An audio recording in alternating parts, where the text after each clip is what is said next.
Bien, merci beaucoup.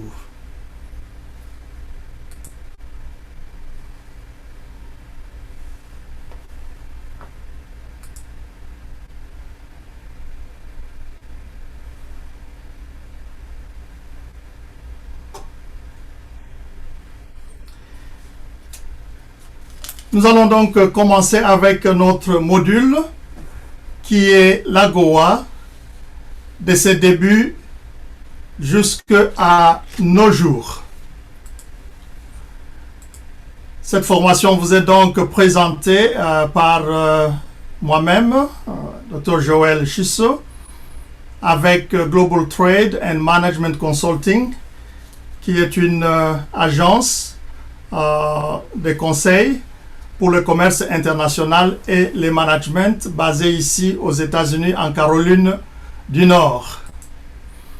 Vous allez probablement vous poser la question de savoir comment est-ce que nous en sommes arrivés là avec AGOA. Et voici une petite vidéo. En 1619, le navire corsaire White Lion accoste sur les rives de Virginie avec à son bord une vingtaine de captifs. Des hommes et des femmes achetés en Angola par des Portugais, puis interceptés en mer par des pirates anglais. À leur arrivée, ils sont échangés contre du bétail. Au début, le phénomène est marginal. Les esclaves travaillent avec les Amérindiens et les Européens dans les plantations de tabac, de coton et de riz.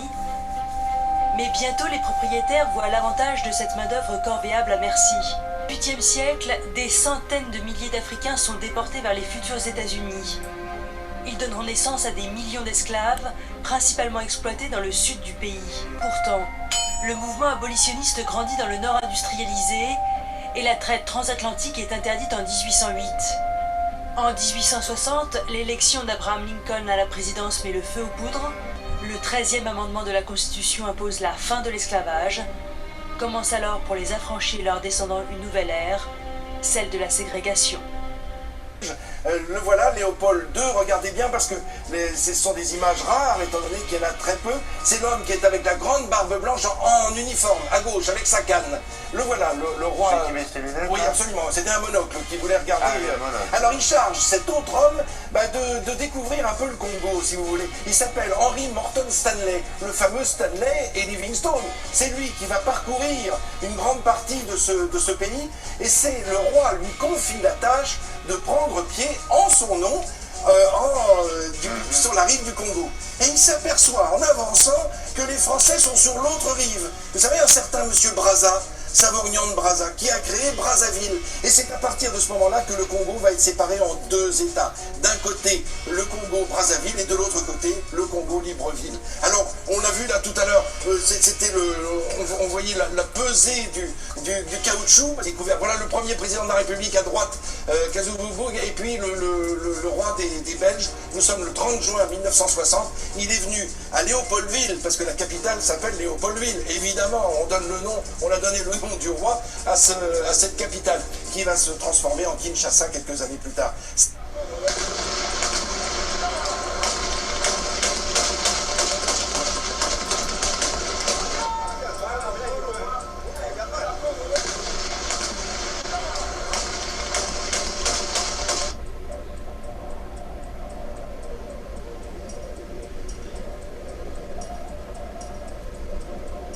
C'est quoi la guerre froide? Quand plusieurs pays se disputent, ça se termine souvent par une guerre. C'est-à-dire des invasions, des batailles sur terre, sur la mer et dans les airs, ou encore des tirs de missiles. Quand il y a la guerre, on peut dire familièrement que ça chauffe. Pourtant, au XXe siècle, est apparue une nouvelle forme de guerre, sans combat, une guerre froide. Mais comment des pays peuvent-ils être en guerre s'il n'y a pas d'affrontement? Au XXe siècle, le monde a connu les deux plus grands conflits de tous les temps, la Première et la Seconde Guerre mondiale. En 1945, les États-Unis utilisent la bombe atomique, l'arme la plus destructrice de l'histoire, pour mettre fin au conflit. Or, très vite, des tensions apparaissent entre ce pays et la Russie communiste. Celle-ci obtient également la bombe en 1949. Une guerre entre ces deux superpuissants. En 1619, le navire corsaire White Lion accoste sur les rives de Virginie avec à son bord une vingtaine de captifs. Des hommes et des femmes achetés en Angola par des Portugais, puis interceptés en mer par des pirates anglais. À leur arrivée, ils sont... Alors là, nous nous excusons parce que la vidéo a repris. Mais qu'est-ce que nous constatons à travers cette vidéo? C'est pour vous montrer que les relations entre les États-Unis et l'Afrique viennent de très loin. Et ce sont ces relations qui tirent des origines des siècles passés qui ont probablement contribué à la mise en place de l'AGOA. Les relations donc entre les États-Unis et l'Afrique datent depuis la traite négrière. Pour ceux qui se souviennent de l'histoire, il y a eu capture de esclaves en Afrique et qui ont été vendus en Amérique du Nord et qui plus tard vont travailler dans les champs. Après la période de la traite négrière est venue celle de l'abolition de l'esclavage, donnant la liberté à ceux qui étaient esclaves d'être des citoyens libres.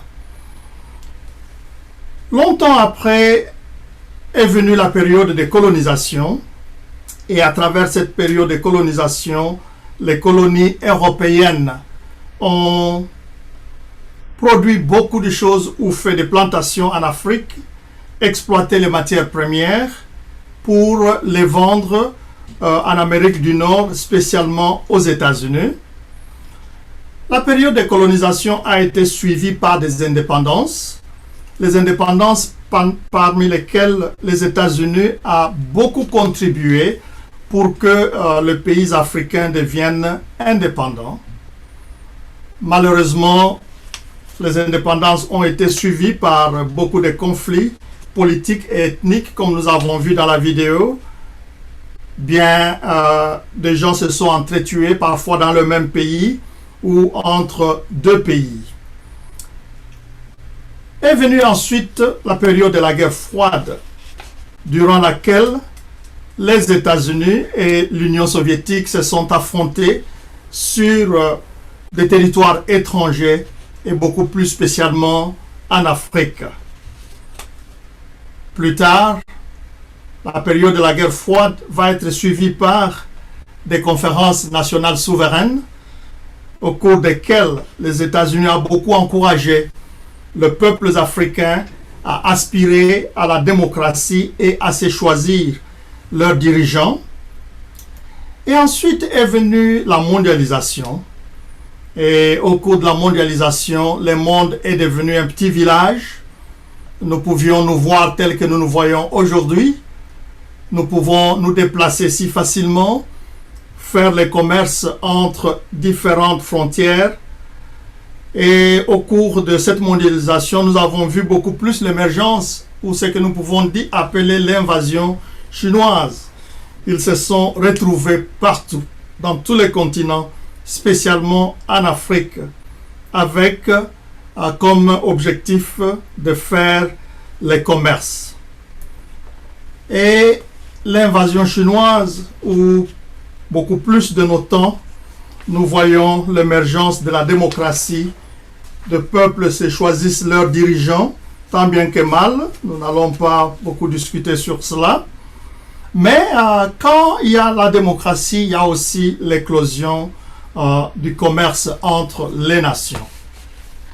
Et les États-Unis ont profité donc de ces temps pour constater qu'il y a un intérêt mutuel. Un intérêt mutuel entre les États-Unis et l'Afrique. Et dans cet intérêt mutuel, il est question de promouvoir une croissance économique stable et durable en Afrique subsaharienne. Cet intérêt mutuel va donc amener le Congrès américain à constater les réalités suivantes pour l'Afrique subsaharienne. Ces quelques réalités sont: l'Afrique est une région riche, pleine de ressources naturelles et humaines. Pensez à vos minéraux. Pensez à vos terres arables. Pensez à la population active, la jeunesse. Cela a été analysé et considéré lors des préparatifs de lancement de l'AGOA. Les États-Unis aussi constatent que l'Afrique a un très grand potentiel économique, que l'Afrique est d'une importance politique pour les États-Unis afin de lui permettre d'étendre sa politique étrangère et son hégémonie, bien sûr en utilisant le commerce. Cela s'est fait. Il y a eu la constatation que en Afrique, il y a une large participation de ces peuples au processus démocratique. Et ensuite, cette participation au processus démocratique a été accompagnée des réformes qui ont permis la libéralisation économique. Il a aussi été constaté que dans le cadre de l'Union africaine, l'Afrique a beaucoup aspiré à l'intégration économique régionale pour ouvrir le marché entre les pays frontaliers et entre leurs régions. Avec cette intégration régionale et avec la technologie, il y a eu aussi un constat que l'Afrique s'ouvre de plus en plus au commerce et augmente son volume de transactions commerciales avec les autres pays et les autres continents. Il y a eu augmentation des investissements directs. Ces investissements sont venus parfois des étrangers ou ces investissements ont été aussi générés localement. Le constat a aussi été fait dans le sens qu'il y a eu réduction ou progressivement réduction de barrières douanières. Il y a eu un encouragement du secteur privé et si ce soir, pour ceux qui sont en Afrique ou ce matin pour ceux qui sont en Amérique latine et en Amérique du Nord, vous allez constater que le secteur privé de plus en plus se met en avant pour être le moteur de développement économique en Afrique. Il y a eu l'émergence de la classe moyenne, mais malheureusement, cette émergence n'a pas beaucoup aidé. Elle est plutôt affaiblie par la présence d'un faible produit intérieur brut par habitant. Aujourd'hui, un produit intérieur brut est estimé à $500 par an par habitant en Afrique. Du côté des États-Unis, il y a eu alors une politique américaine qui pouvait être poursuivie sous l'AGOA. Cette politique américaine est la suivante. L'Amérique recherche à augmenter le commerce entre les deux nations, c'est-à-dire entre les États-Unis et l'Afrique subsaharienne. Les États-Unis cherchent, un petit instant, le système est un peu lent.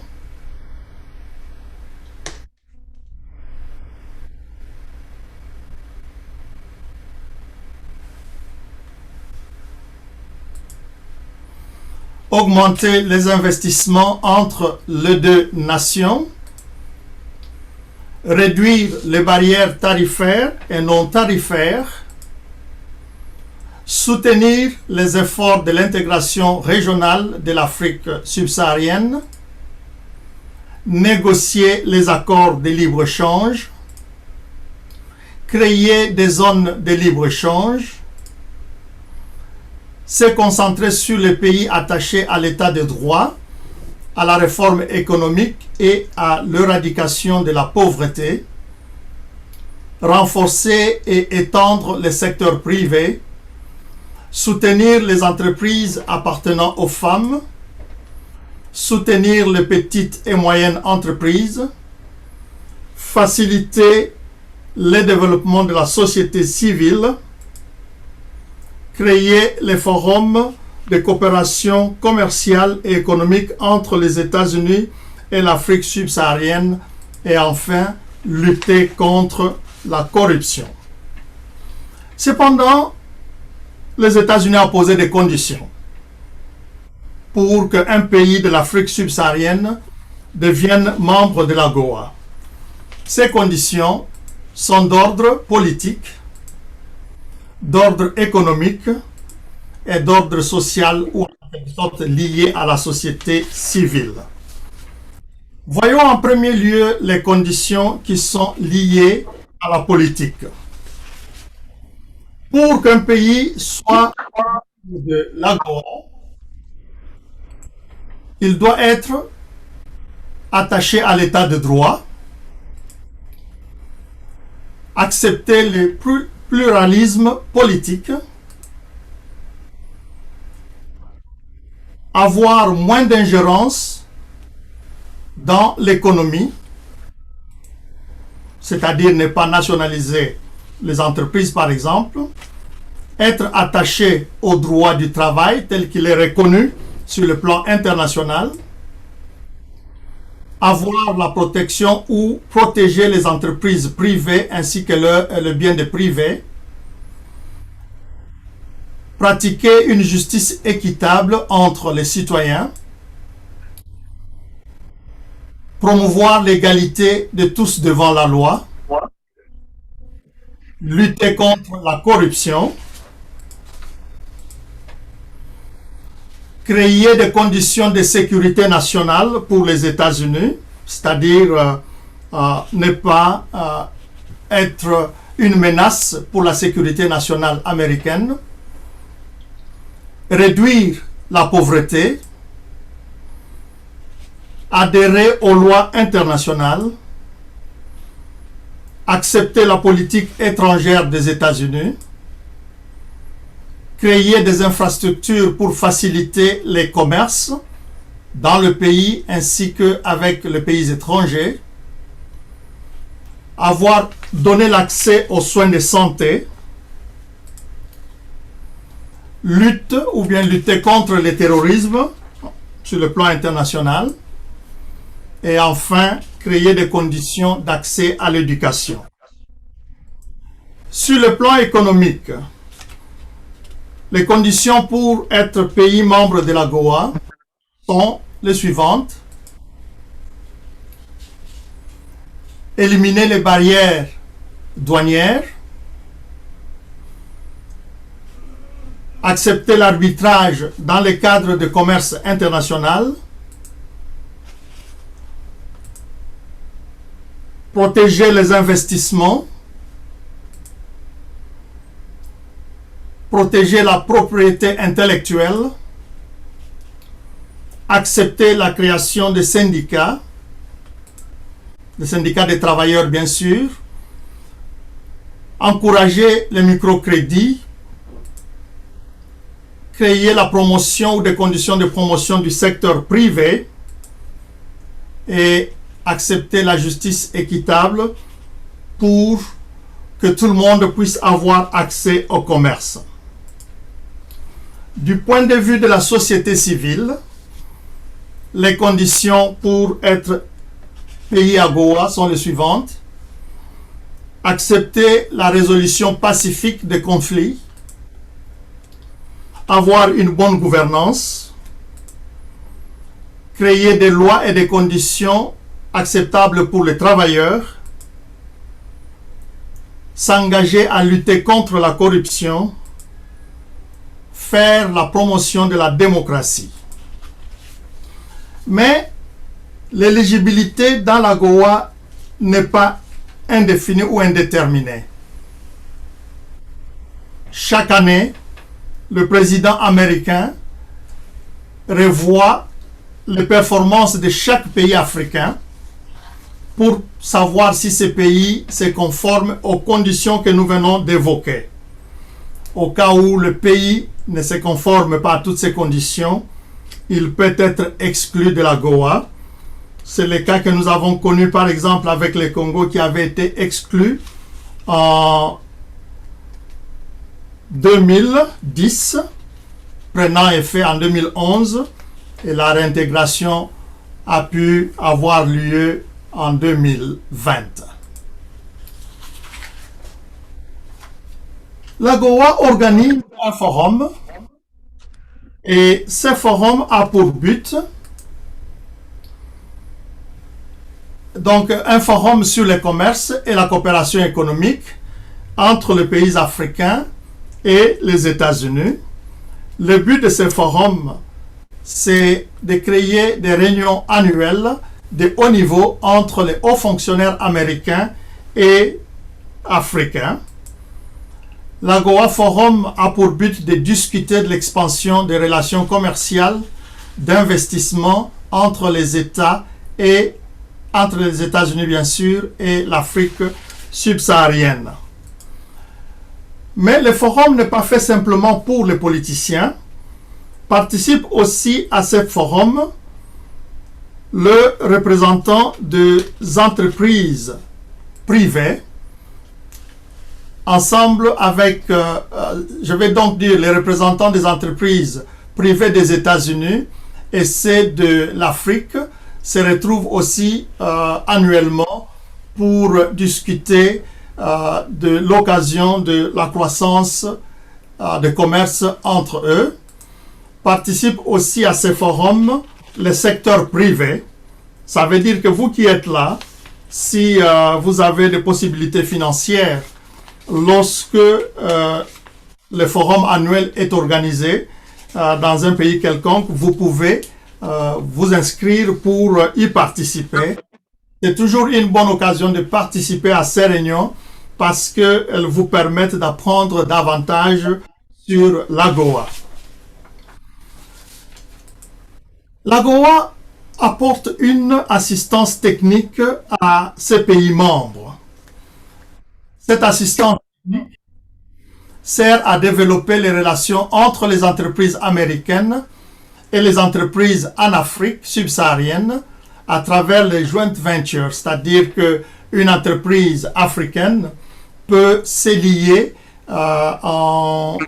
peut établir des relations de coopération commerciale avec des entreprises américaines. Cette assistance permet aussi de fournir au gouvernement des pays d'Afrique subsaharienne les occasions de libéraliser le commerce et promouvoir les exportations, se conformer aux normes de l'Organisation mondiale du commerce, assurer les réformes financières et fiscales, soutenir le secteur de l'agro-industrie plutôt. Cette assistance permet aussi de traiter des questions de politique agricole qui touchent à la libéralisation du marché, au développement des exportations agricoles et aux investissements agro-industriels, à l'augmentation des missions de commerce axées sur la croissance en Afrique subsaharienne, accroître le commerce des services et la participation de l'Afrique subsaharienne à l'Organisation mondiale du commerce. Au-delà de l'assistance technique, il y a aussi l'assistance médicale qui est offerte dans le cadre de l'AGOA. Cette assistance permet aux pays africains de prévenir ou de réduire les incidences de sida, par exemple, de Ebola, de paludisme et actuellement du Covid. L'AGOA ne se limite pas que là, il intervient aussi dans le domaine de l'éducation. Il permet de renforcer l'enseignement au niveau de l'enseignement primaire, de l'enseignement professionnel, avec l'acquisition de compétences techniques.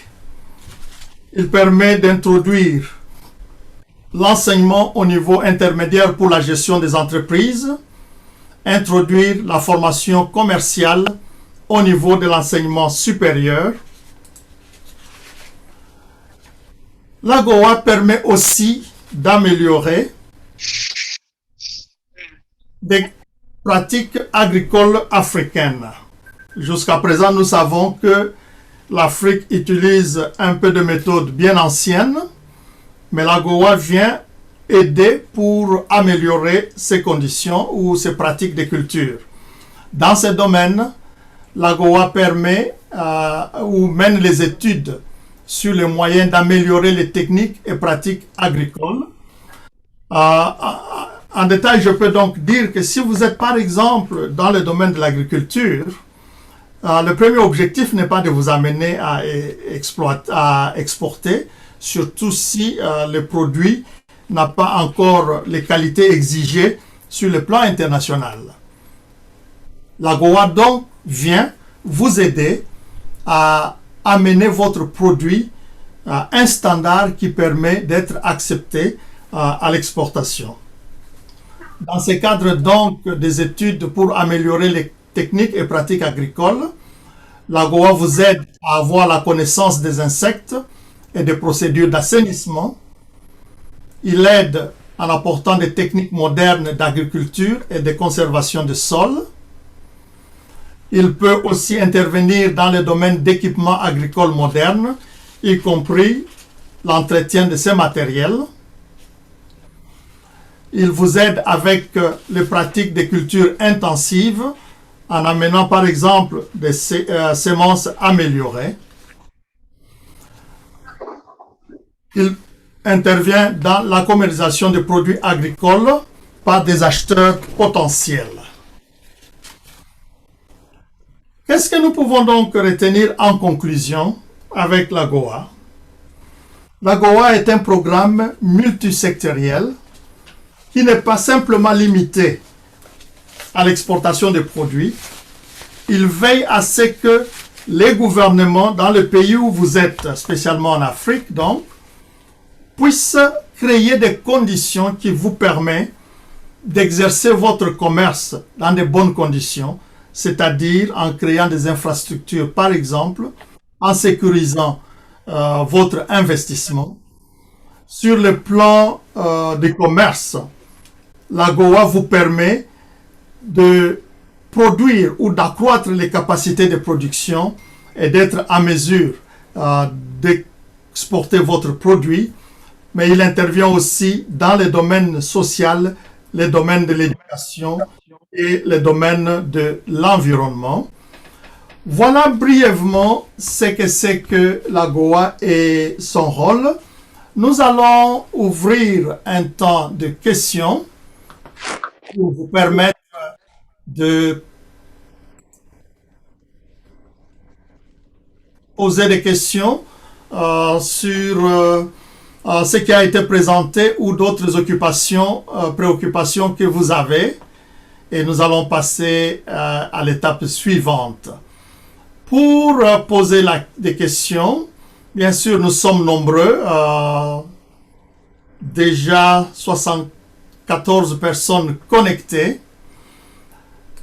Si vous êtes habitué au système Zoom, vous pouvez lever la main. Et pour lever la main, vous devez aller à réaction.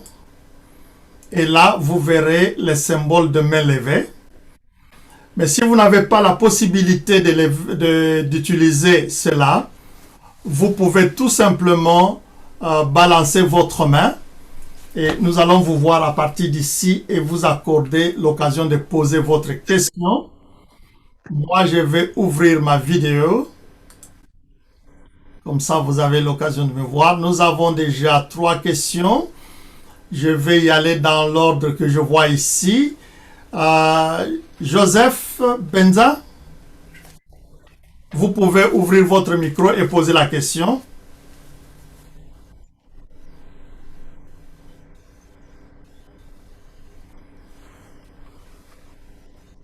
Joseph?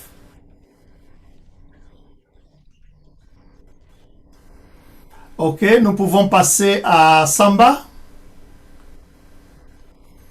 Vous pouvez ouvrir votre micro et poser la question.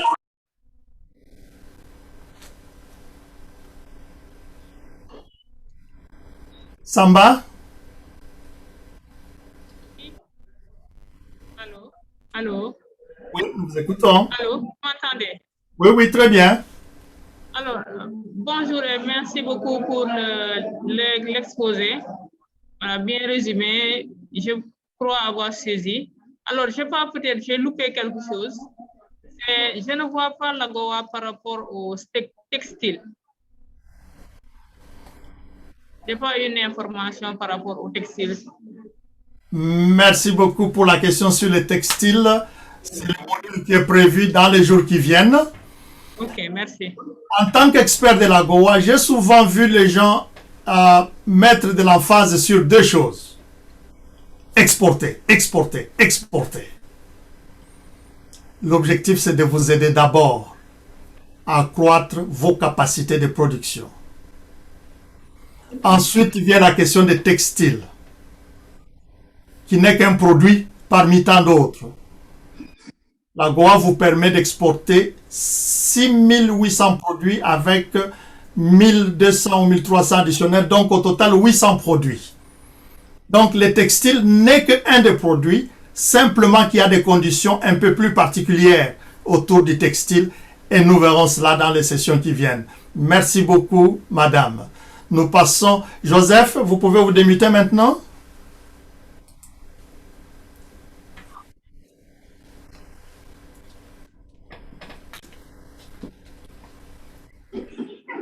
Okay, Joseph n'a pas l'occasion de se démuter. Nous allons passer à Kaumba.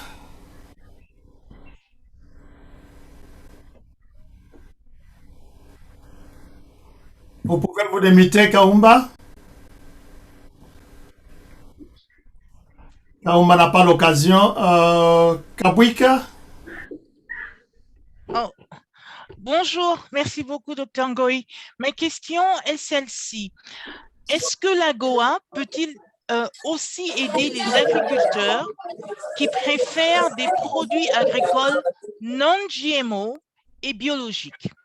Merci. Vous pouvez répondre encore à la question, madame, il y avait un bruit à côté. Est-ce que la Goa peut aussi aider les agriculteurs qui préfèrent des produits non GMO, donc pas modifiés, et biologiques? Merci beaucoup, madame. D'une façon générale, oui. Mais lorsque nous avons parlé de conditions physio-sanitaires, nous allons évoquer cette question. Nous vous demandons d'être en mute, s'il vous plaît, si vous ne parlez pas. Avant que je donne... Ok, gardez votre micro en mute, s'il vous plaît.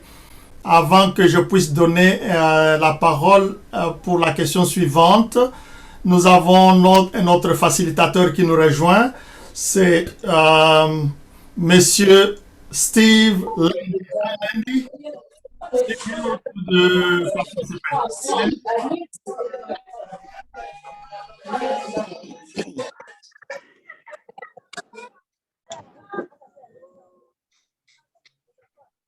Alors, voici un tout petit peu ce que nous allons faire.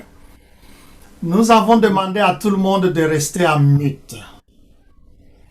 C'est à vous de contrôler votre micro pour savoir qu'il est fermé. Mais si c'est la même personne qui n'arrive pas à contrôler son micro et qui revient régulièrement avec les bruits, le système nous permet de vous chasser de la réunion. Et si nous le faisons, pour la journée d'aujourd'hui, vous ne saurez plus reprendre parce que votre ordinateur sera codé sur le système et ne vous permettra pas de rentrer encore. Donc, je pense que il est d'une bonne politique de ne pas tomber dans cela, mais aussi de permettre aux autres qui ne font pas du bruit de bien suivre la réunion. Alain, yes. Please say hello to the participant.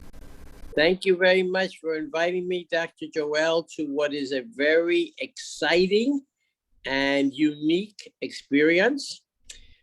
AGOA has been in effect, as everyone should know, for about 20 years.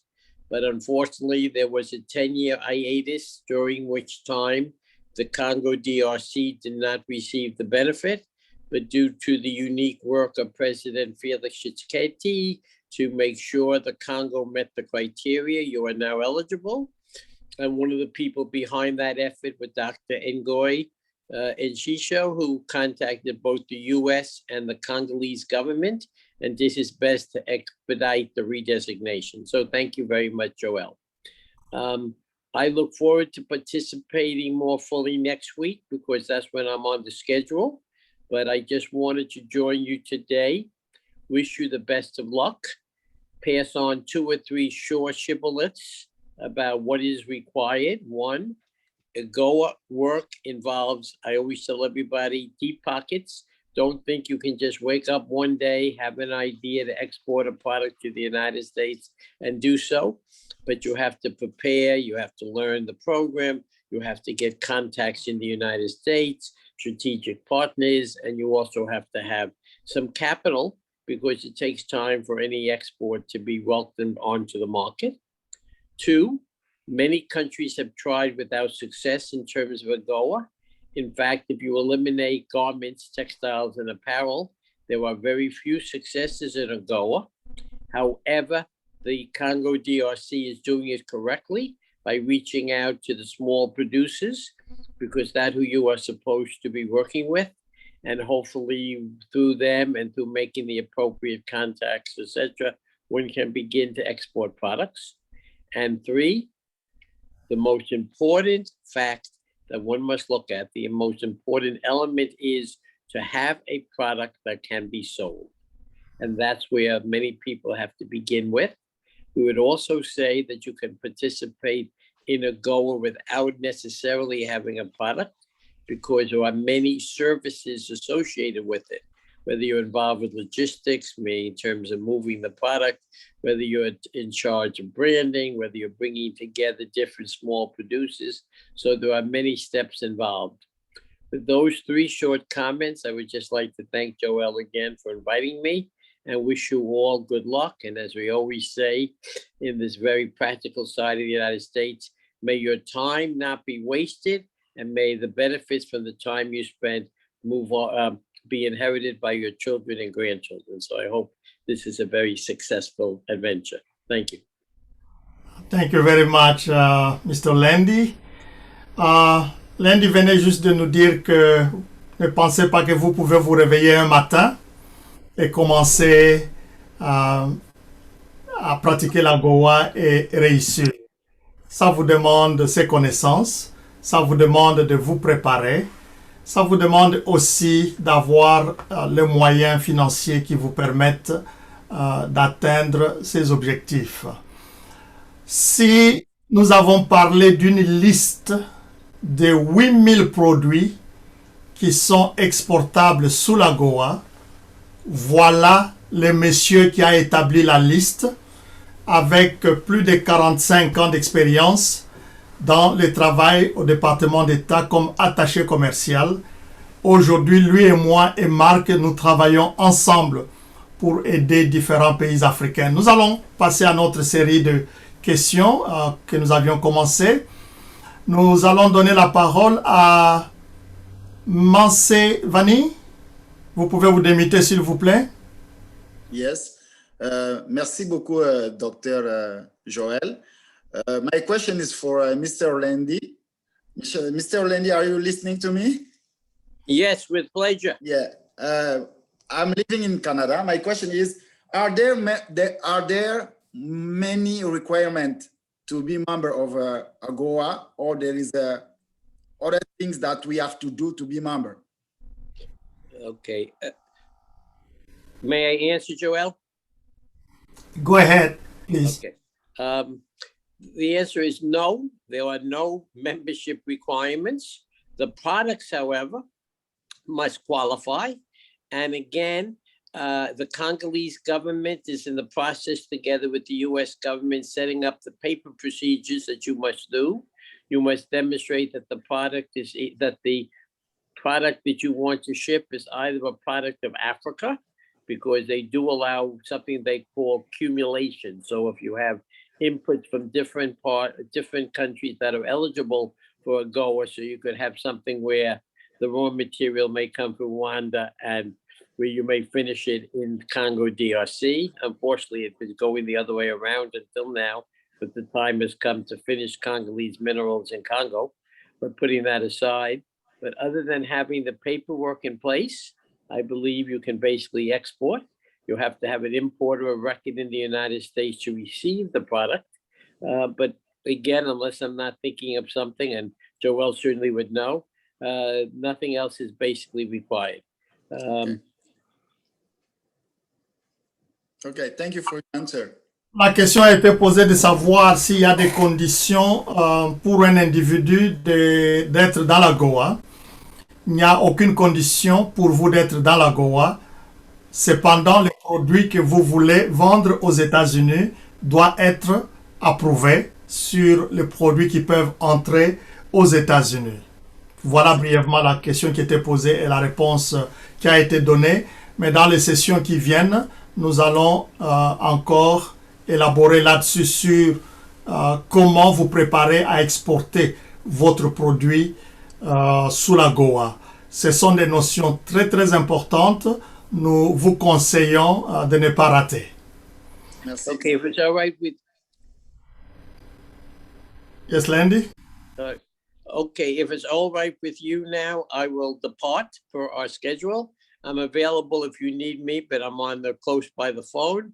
But I will dedicate next week, as you requested, to participating in your seminar. So if it's all right with you, I will take leave, but be available if you need me for anything through a telephone call, and then I can resume the Zoom. If that's all right. Say hello to Mark before you leave. I was hello to Mark and Sharon, who will be more insulted, but my wife.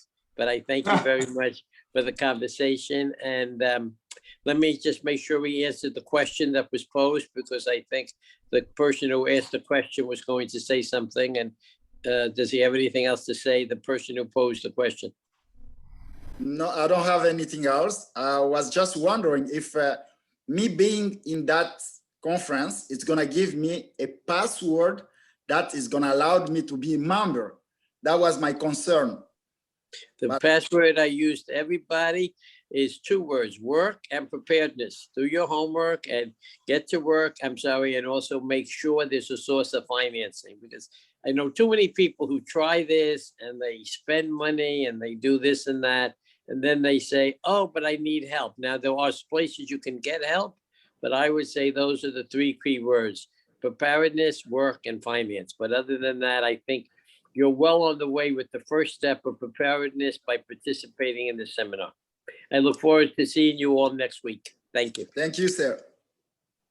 But let me say this. Landy, you are free to go. Thank you very much. Even though there is no any requirement for you to use AGOA, sometimes you need help to navigate. That's why we are here, to be able to provide to you this training first, and going forward to help you understand all the system so that you can take advantage of AGOA as you should. We have seen some people just taking the fact that there is no requirement, they bring the cargo in the United States and everything is thrown out. Don't run in that type of situation. Quand bien même nous avons dit qu'il n'y a pas de conditions pour être dans l'AGOA, cependant, le programme est vaste. Et c'est pour cette raison-là que nous vous donnons la formation et nous nous disposons après pour vous aider à comprendre et à utiliser tous les mécanismes de l'AGOA pour que vous ne puissiez pas vous retrouver, par exemple, dans les situations où nous avons vu certaines personnes amener leurs produits aux États-Unis, même tout un conteneur, mais voir cela être complètement brûlé parce qu'ils n'ont pas suivi les conditions d'exportation. Nous allons passer maintenant à Alain. Monsieur Alain? Well, Joel. Yes. Let me just reiterate something what Lindy just said. The whole, like you just mentioned to everybody, the whole reason we are here is so that you will not be alone in this process.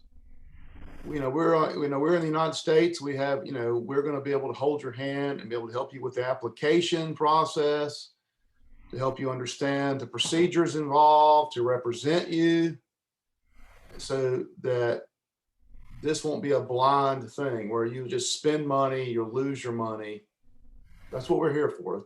We're a consultant to you. So utilize that opportunity. Marc dit que la raison pour laquelle nous sommes ici, c'est être vos consultants. Ce n'est pas simplement que vous perdez votre argent, mais nous sommes là pour tenir votre main, pour nous tenir la main dans la main et vous aider à naviguer ces systèmes qui est plus ou moins complexe. Thank you very much, Mark. Thank you. Monsieur Alain. Oui, c'est Monsieur Alain. Merci pour la parole. J'ai une question. C'était pour vous ou bien Mr. Landy. Je crois qu'il est déjà parti. Alors là, je peux toujours poser à Mr. Mark Talley. My question is the AGOA opportunity only limited to products, the export of products, or you can also include services? In a sense that maybe we have a client services team in Africa that's providing services over the internet to companies in the US. Is that something that is also part of the deal here? La question qui est posée de savoir est-ce que l'AGOA ne concerne que les produits ou bien il peut aussi concerner le commerce de services. Mark, you want me to? I would say, well, you're the expert here, but it includes services as well, because I'm going to talk tomorrow about the funding opportunities, from the USA to AGOA members, and it includes services. It's not about just goods. It provides funding for goods and services. So with that, I would say that it does both. Exactly right. L'AGOA ne concerne pas que les produits, il concerne aussi les services. Et étonnement, parmi ces services, vous avez aussi le tourisme. Si par exemple un pays fait la promotion pour que sous l'AGOA, les touristes américains viennent dans votre pays, c'est de l'AGOA. Thank you very much, Mark, for handling that. Nous allons donner la parole à Monsieur Frank. Vous pouvez vous démuter, s'il vous plaît, Monsieur Frank.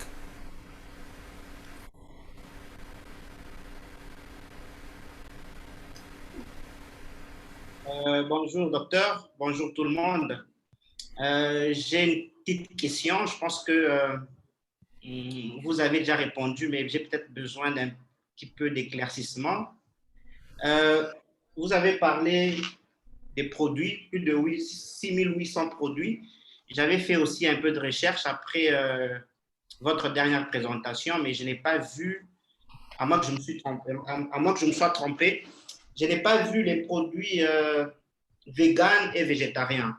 Est-ce que l'AGOA peut faire en sorte que des présentations sur des nouveaux produits, principalement dans le végétarien et le vegan, puissent être exportés vers les États-Unis? Voilà un peu ma question. J'espère que j'ai été clair. Vous avez été clair, merci beaucoup. C'est question de revoir ensemble avec vous cette liste. La liste, ce qui est intéressant sur cette liste est que parfois le produit tel que vous le connaissez n'est pas cité, mais c'est sa variation qui est citée. Et c'est là où ça demande les experts. Mais si d'une façon générale ce produit n'existe pas et qu'il est d'une grande importance de production dans votre pays, ça devient plus ou moins les négociations entre le département concerné aux États-Unis pour voir si le produit peut être qualifié. Pendant que nous sommes en train de parler, surtout pour ceux qui viennent de différents pays, une des grandes sources aussi pour vous aider à mieux comprendre l'AGOA, c'est votre ambassade aux États-Unis. Pour ceux du Congo, nous avons l'avantage d'avoir Madame Zélie, qui travaille à l'ambassade des États-Unis, qui est là, qui pourra aussi être votre source. Et bien sûr, nous sommes là avec elle pour vous assister ensemble. Merci beaucoup, Monsieur Franck. Nous allons passer maintenant à Monsieur Didier. Vous pouvez vous démuter, s'il vous plaît. Hi everyone. Thanks for the great presentation. My question is related to the service. Is the recycling part of the service that AGOA can assist in Africa? If someone wanna start a recycling project somewhere. Yes, it is a part of the service that can be part of the AGOA. But in that case, this type of service maybe leads you to a joint venture with an American company that is in that type of business, or supplier of the equipment and other additive to your work. La question qui a été posée était de savoir est-ce que l'AGOA permet le commerce des services, spécialement les services de recyclage comme des déchets par exemple. Oui, ça fait partie de l'AGOA, mais dans ce cadre-là, c'est plutôt une association avec les entreprises américaines qui vous fournit du matériel ou des intrants pour vous permettre de faire ce travail. Thank you very much, Didier, for that question. Madame ou bien Evelyne? Evelyne? Oui, merci, docteur. Je suis Madame Evelyne de la République démocratique du Congo. J'ai deux petites questions. La première est celle de savoir si à ce niveau ici avec AGOA, nous avons déjà combien de pays membres, les pays africains subsahariens. La deuxième question est celle de savoir, je n'ai pas entendu parler de comment AGOA travaille avec les petits producteurs, puisque parmi l'objectif, il y a l'accroissement, accroître la production, effectivement. Donc, on peut accroître la production pour accéder effectivement, en fait, pour répondre à l'un des objectifs de AGOA. Mais comment ça se fait concrètement et avec qui? Juste une petite explication. Merci, docteur. Merci beaucoup, Madame Evelyne. Si je ne me trompe pas, c'est question de revoir la liste, mais c'est environ 45 pays qui sont membres de l'AGOA. Le dernier à rejoindre le club, c'est le Congo démocratique.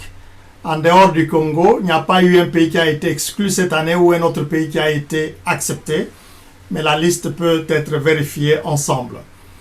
Quant à la question de savoir comment est-ce que l'AGOA aide les petits producteurs, premièrement, dans la présentation, madame, nous venions de parler de l'assistance technique. Nous avons parlé de, pour ceux qui sont dans l'agriculture, vous aider à connaître les sols, par exemple, et à les traiter. Nous avons parlé de l'assistance sur l'éducation. Vous formez, par exemple, à gérer votre petit commerce. Bien d'autres avantages sont accordés, mais peut-être la partie la plus importante de votre question, c'est avec qui? L'AGOA travaille avec l'USAID. Je sais que dans bien des pays africains, ce n'est pas facile d'accéder à l'USAID. Mais c'est l'un des grands canaux par lesquels le gouvernement américain travaille pour intervenir dans le cadre de l'AGOA. Il travaille aussi avec l'ambassade, la section commerciale de l'ambassade des États-Unis dans votre pays.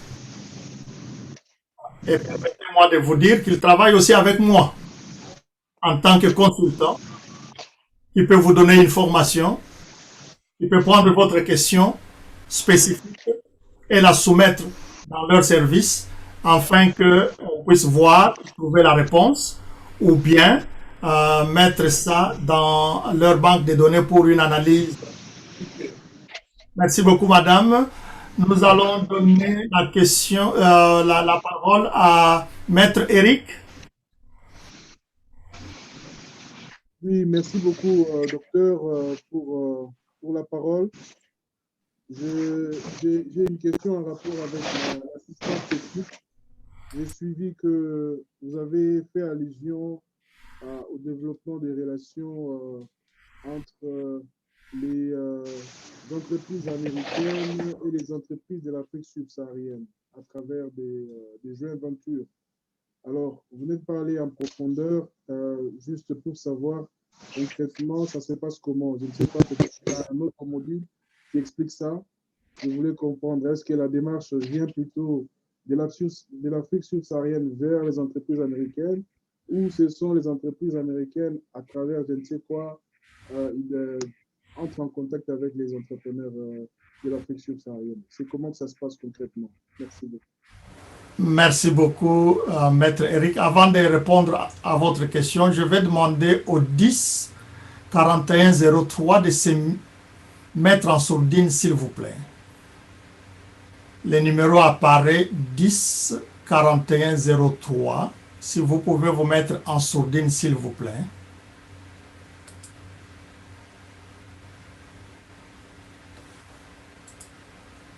D'accord, merci beaucoup. Avant que je réponde à la question, nous veillons souvent, quand nous avons des numéros comme ça qui s'affichent sur Zoom, ça ne montre pas numéro de téléphone ou nom d'une personne. Si vous voyez un incident au cours de la formation, les pirates aussi nous cherchent pendant que nous sommes en réunion.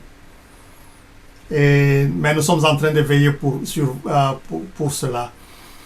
Mettre la question de savoir comment entrer en joint venture avec les entreprises américaines peut venir de tous les deux côtés. N'oubliez pas que maintenant que vous êtes pays AGOA, vous êtes activement en train de chercher à étendre votre commerce. Cela vous permet donc de vous adresser aux entreprises américaines dans votre domaine pour vous lier d'amitié, c'est-à-dire entrer en collaboration. Les entreprises américaines sont aussi en train de chercher, dans le cadre de leurs produits, leurs partenaires pour pouvoir faire le commerce. Un bon lieu pour découvrir ou trouver des partenaires, c'est quand il y a le forum annuel de la GOA. Le forum annuel de la GOA dont nous avions parlé quelque temps réunis le gouvernement, le secteur privé, c'est-à-dire les hommes d'affaires, et la société civile à un même endroit durant la période des forums pour qu'il y ait l'échange de part et d'autre. Nous aussi, nous sommes là pour vous aider parce que les entreprises américaines ou les entreprises africaines nous contactent pour savoir qui peut être en partenariat avec eux. Dès que nous arrivons à une occasion de croiser les besoins de part et d'autre, nous vous mettons ensemble. Pendant ce temps, par exemple, M. Claude qui a parlé, qui est pour le moment à Kinshasa, c'est un entrepreneur américain, il vit ici aux États-Unis, il est américain. Dès que la GOA est née, parce qu'il a participé à la plaidoirie, il est descendu au Congo pour chercher des personnes ou des entreprises avec lesquelles il peut signer des partenariats dans son domaine. Nous allons donner Maître Eric, je pense que vous êtes satisfait de la réponse. Sinon, on peut... Tout à fait, docteur. Merci beaucoup. C'est très clair. Merci beaucoup. Nous donnons la parole à Samira Mwamba. Vous pouvez vous démiter, s'il vous plaît. Bonjour. Bonjour. Je suis à Kinshasa. Je suis Marie-Louise, la mère de Samira.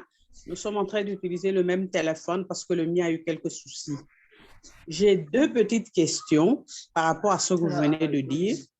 Dans notre pays, il y a vraiment un problème de métrologie et de normalisation.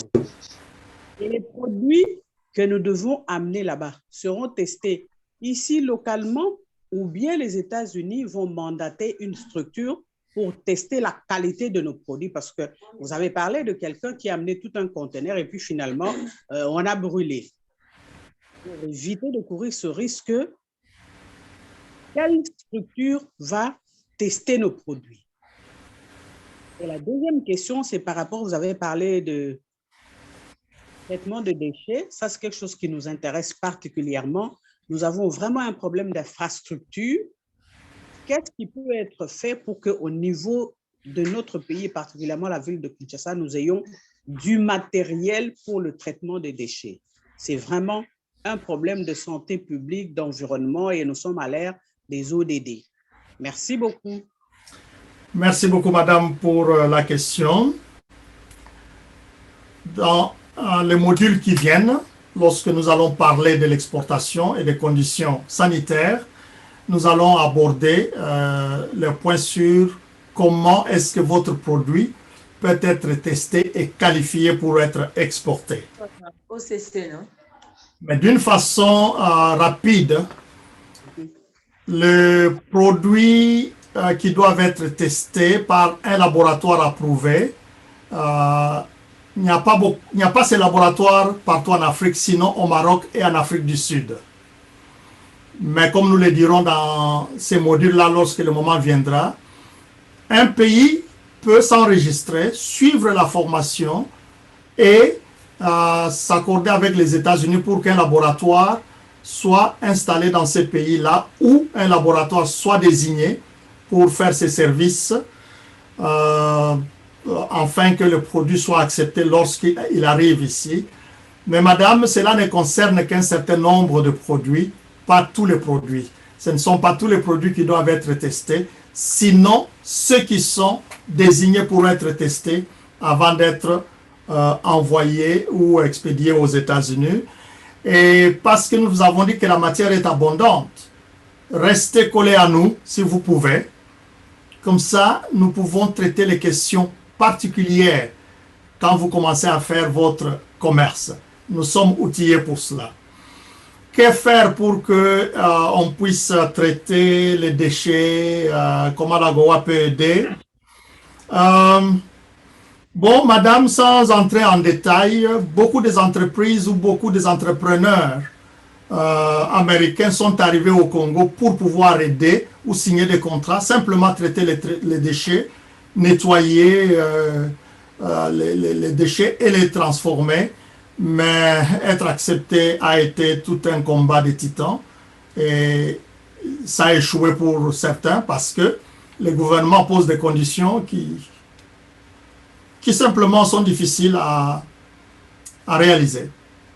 Donc, c'est plutôt vous qui êtes sur place, si vous arrivez à décrocher un marché dans ce sens-là, ça devient maintenant facile pour vous de chercher une entreprise américaine qui peut se joindre à vous, comme ça, elle est épargnée de tous les combats qu'il faut mener pour être approuvée en tant qu'entreprise étrangère. Merci beaucoup, madame. Nous passons à Francine Carvalho.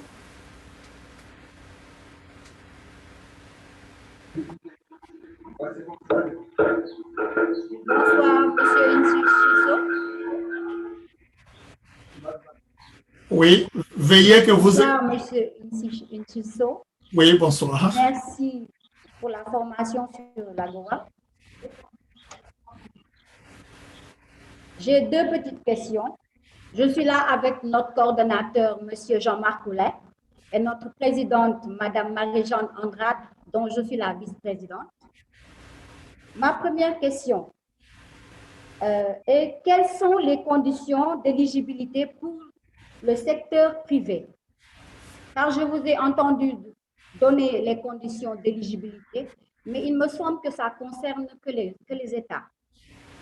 Ma deuxième question est qu'en ce temps de Covid, l'AGOA a-t-elle aidé les partenaires à s'en tirer et comment? Très, très bonne question. Merci beaucoup, madame. Merci à vous, monsieur. Je vais informer peut-être la communauté qui est là que le Sénégal a toujours été une grande exception de réussite. le groupe du Sénégal qui nous rejoint aujourd'hui a été installé par les efforts de Dr Jean-Marc, qui a été mon étudiant en doctorat que j'ai suivi. Et immédiatement, il est allé faire transformer ses connaissances en pratique. En l'espace de 3 mois, le groupe est très organisé et participe activement. Nous demandons aux autres pays de suivre l'exemple. Madame vice-présidente, merci beaucoup pour la question. Les conditions d'éligibilité concernent les États. N'oubliez pas que l'AGOA est d'abord un accord entre États.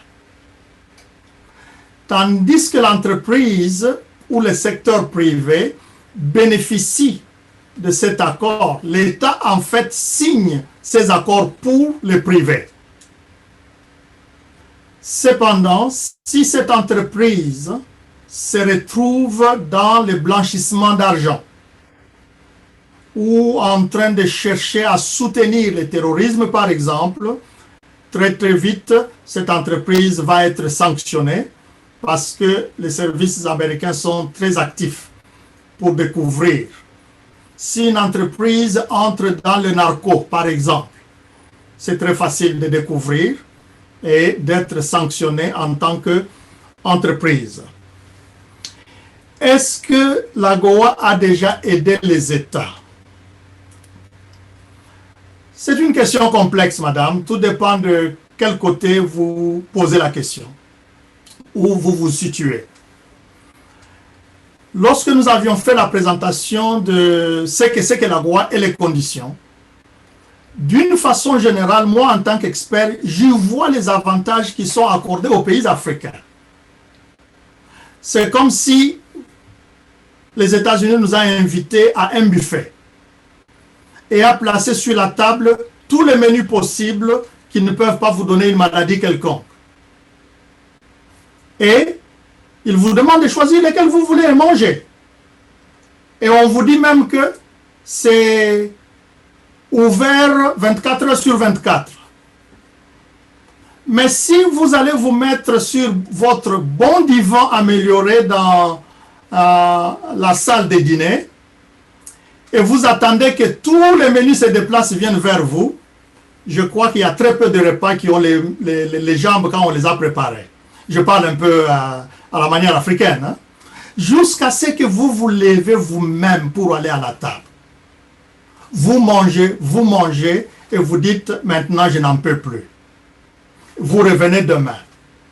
Qu'est-ce que nous avons constaté? Madame vice-présidente, l'AGOA est plein d'avantages. Premièrement, cette formation vous permet de connaître ces avantages afin que vous puissiez les demander. Ou ce n'est pas des avantages qui vous sont concernés directement, mais qui concernent votre gouvernement. C'est comme cela que la société civile, étant membre de l'AGOA, ou le secteur privé, va vers son gouvernement pour dire, mais écoutez, la route qui mène de tel coin à tel autre coin est cassée, nous avons appris que l'AGOA peut aider. Et le gouvernement peut alors mener ces démarches. Donc, les pays africains ne peuvent s'en tirer de l'AGOA que quand ils comprennent les avantages qui leur sont présentés et les demandent.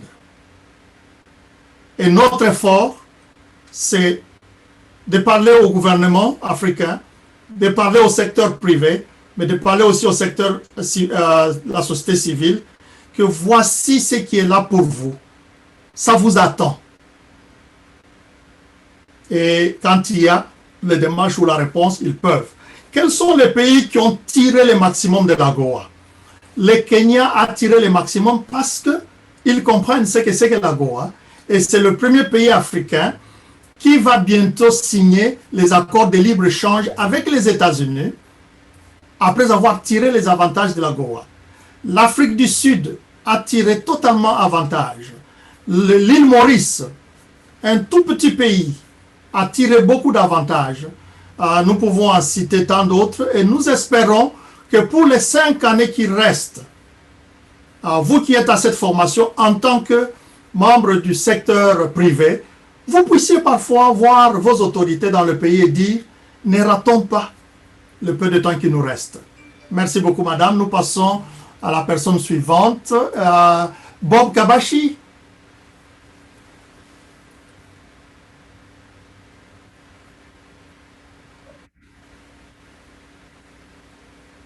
Oui, Bob.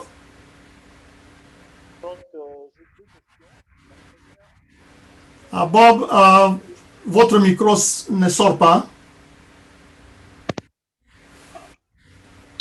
Allô, ça va maintenant? Ça va maintenant, oui. Ok, voilà. Donc, j'ai deux préoccupations. La première, elle concerne la production. Comme vous avez dit tout à l'heure que la plupart des personnes se concentrent sur l'exportation, mais il serait d'abord mieux qu'ils puissent améliorer leur production.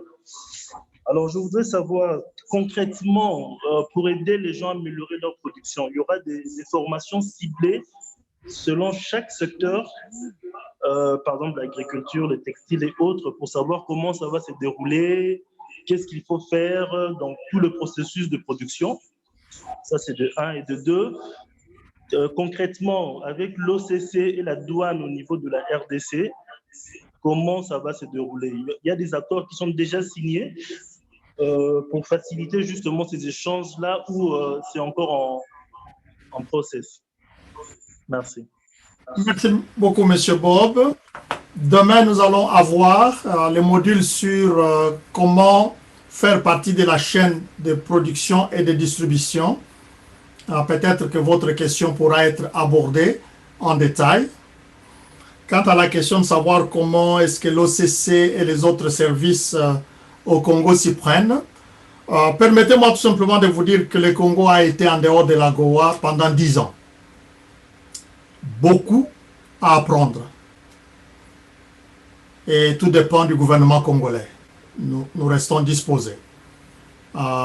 Mais aussi, l'ambassade est là pour aider le gouvernement congolais à savoir qu'est-ce qui est connu et qu'est-ce qui n'est pas connu pour que les compléments d'information soient donnés. Sinon, vous avez raison, beaucoup de services, non pas seulement au Congo, mais dans d'autres pays, ont besoin de savoir comment faciliter ces commerces. Dans la plupart des cas, ce n'est pas que les pays ne savent pas exporter aux États-Unis, mais l'exportation est rendue difficile par les autorités établies à des postes quelconques. Voyons voir, nous repassons la parole à Madame Kabwika. Beaucoup, Dr. Ngoy.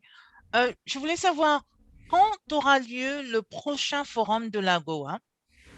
Ça sera, je suppose, si vous parlez toujours de l'AGOA, il ne reste plus que 5 ans. Est-ce qu'il y aura moyen de renouveler la durée de l'AGOA? Merci. Merci beaucoup, Madame. Nous ne savons pas quand est-ce que la prochaine session ou le prochain forum aura lieu et sous quelle forme, à cause de Covid, qui a fait que depuis maintenant 2 ans, les réunions ont des difficultés pour se tenir. Mais nous restons à l'écoute et quand vous appartenez déjà à un groupe comme celui-ci, si vous restez branché, vous pouvez être informé dès que la décision est prise.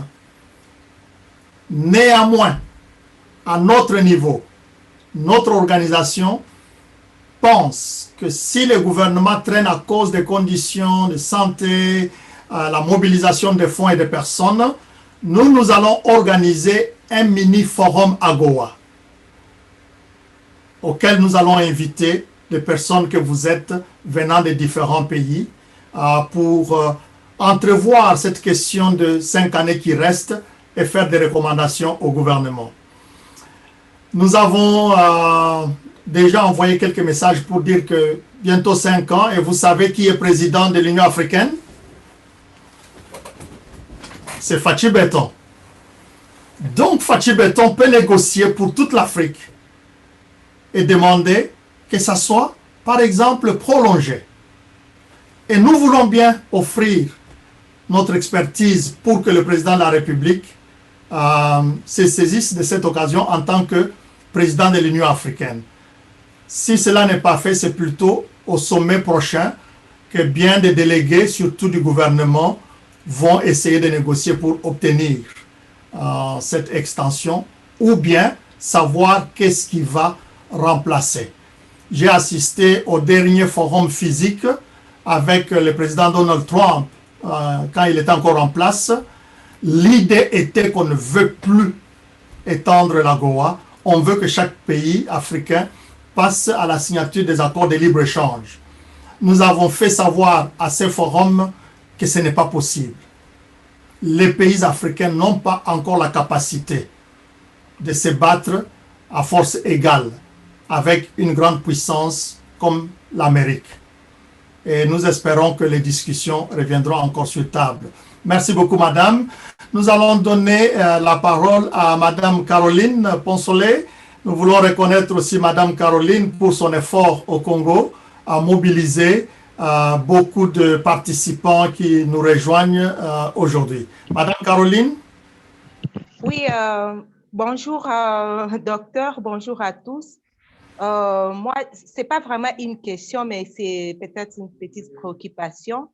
Donc, je veux savoir, par rapport, en tant que Chambre de commerce, nous avons beaucoup de membres, mais nous savons tous que tous n'ont pas la capacité de contracter, donc de se connecter avec les entreprises de la grande puissance parce que nous avons encore de faibles productions. Alors, je voulais savoir, est-ce qu'à notre niveau, nous pouvons regrouper les entrepreneurs par secteur d'activité pour qu'en fait, parce que nous savons tous ici que les PME, tous, bon, pas la majorité, mais la majorité ont besoin d'exporter leurs produits, sans d'abord attendre à ce qu'ils puissent accroître. Mais en attendant que ces producteurs-là accroissent leur production, est-ce qu'il y a la capacité que nous, en tant que regroupement professionnel, qui est la Chambre des commerces, de regrouper ces entreprises par secteur d'activité et de les mettre en contact direct avec les entreprises des USA? C'est-à-dire faire une économie sociale et solidaire. Merci. Merci beaucoup, madame Caroline. Vous avez en partie répondu à la question.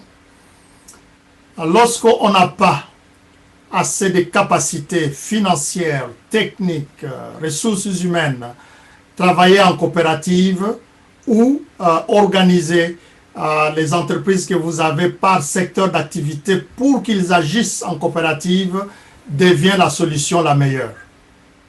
Et nous vous recommandons d'aller dans cette direction. Cependant, nous ne voulons pas que vous puissiez vous leurrer d'atterrir aux États-Unis et de penser que demain vous avez une entreprise qui vous embrasse. C'est une culture à part. Elle est aussi moins intéressée pour aller en dehors de ses frontières. Le pays à lui-même donne tellement d'opportunités que vous restez dans vos quatre murs, vous produisez toute votre richesse. Il faut maintenant avoir des personnes comme Marc, comme Claude, comme Lindy qui est parti, comme moi qui suis établi ici, pour aller dénicher parfois ceux qui cherchent à étendre leur commerce. Marc va nous parler demain des opportunités de financement des entreprises américaines. Le gouvernement américain a mis à côté de millions et de millions d'argent pour leurs entreprises qui veulent aller investir à l'étranger. Mais parfois, ces entreprises ne connaissent pas qui et où. Et nous sommes là, nous pouvons alors vous mettre ensemble. Ça prend du travail, mais laissez-moi vous dire que ce ne sera pas gratuit. Parce que jusqu'à présent, tout ce que nous avons fait est un peu gratuit. Ça veut dire que ça ne peut pas être gratuit. Pourquoi? L'entreprise, par exemple, madame, qui veut faire le recyclage de vos déchets, se retrouve à Washington State. Ça me fait 8 heures de vol. Donc, quelqu'un doit supporter ces frais. Parce que parfois, vous savez aussi, dans le commerce, il y a beaucoup d'aventures. Hein. Une fois qu'on vous a rendu ce service en tant qu'apôtre, gratuitement, donc je veux dire, et dès que vous commencez à faire votre business, moi j'ai disparu, on ne me connaît plus. Donc, on ne sera pas engagé parfois des fonds avant, sans qu'il y ait des contrats, et nous allons vous conduire dans ce processus. Merci beaucoup. Passons la parole à Mbaye. Mbaye, vous pouvez vous démuter, s'il vous plaît.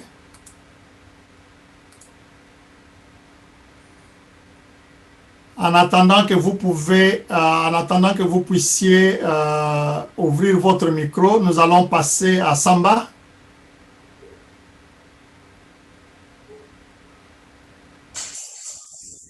Oui, merci beaucoup, docteur. Je suis membre de l'OM Sénégal. Je me réjouis aujourd'hui de cette occasion de formation et j'aimerais savoir concrètement quelles sont vos propositions pour la formation au niveau de l'environnement dans les établissements scolaires. Parce que je suis dans ce domaine. Ensuite, vous dites que l'AGOA est là pour, en quelque sorte, éradiquer la pauvreté. Mais comment pouvons-nous toucher en profondeur les plus pauvres? Vous parlez également de politique COVID. Qu'est-ce qu'il faut pour vraiment répondre à la demande des États-Unis? Et enfin, les États-Unis posent des conditions à l'Afrique. Quelles sont les conditions posées par les Africains? Je vous remercie. Très, très bien. Madame, il n'y a pas longtemps que vous êtes dans le web, mais vous avez des questions très pertinentes. Et je suis essoufflé avant de répondre. Mais essayons. Je vais commencer par la dernière. Madame, dans le commerce international, tout le monde pose des conditions. Il n'y a pas que les États-Unis. Les États-Unis posent des conditions au Canada. Ils posent des conditions au Mexique, qui est juste à côté de nous. Ils posent des conditions à l'Europe. Je vais vous donner un exemple. J'ai grandi en Afrique. La charcuterie européenne est celle que nous aimons plus, n'est-ce pas? Elle ne peut pas entrer aux États-Unis. Parce que c'est une condition. Ça ne peut pas venir à moins que ça soit examiné. Donc, chaque personne ou chaque pays qui ouvre ses frontières à l'autre est celui-là qui pose des conditions. Les États-Unis ont ouvert le marché et les frontières. Ce n'est que normal pour protéger l'emploi, les entreprises locales qu'ils vous posent des conditions. À vous aussi de poser les vôtres, mais ce n'est pas que ça va être une guerre. C'est ça la raison d'être du commerce international. C'est ça qu'on appelle négociation. C'est autour de la table qu'on se pose des conditions, on trouve celles qui sont passables, celles qui ne le sont pas, et à la fin, on signe un document, on dit les deux pays se sont accordés. Tout à l'heure, je venais de vous parler du Kenya, qui est en pourparlers avec les États-Unis pour les accords de commerce. Ce sont des conditions qui sont en train d'être discutées.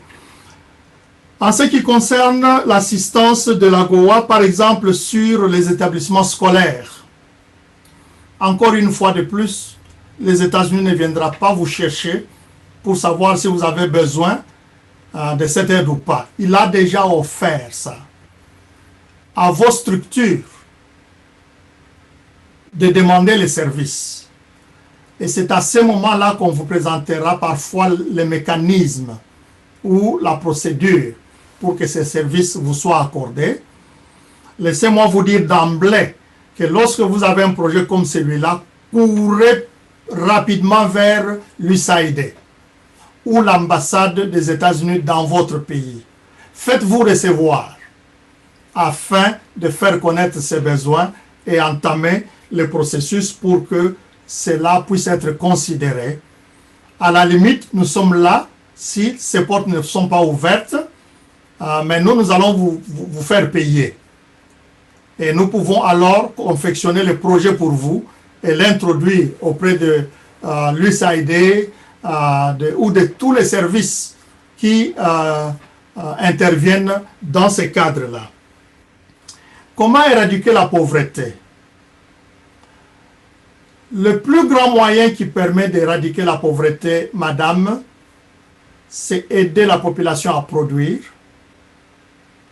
aider la population à vendre localement et exporter. Cela crée du travail. C'est en créant le travail qu'on réduit la pauvreté.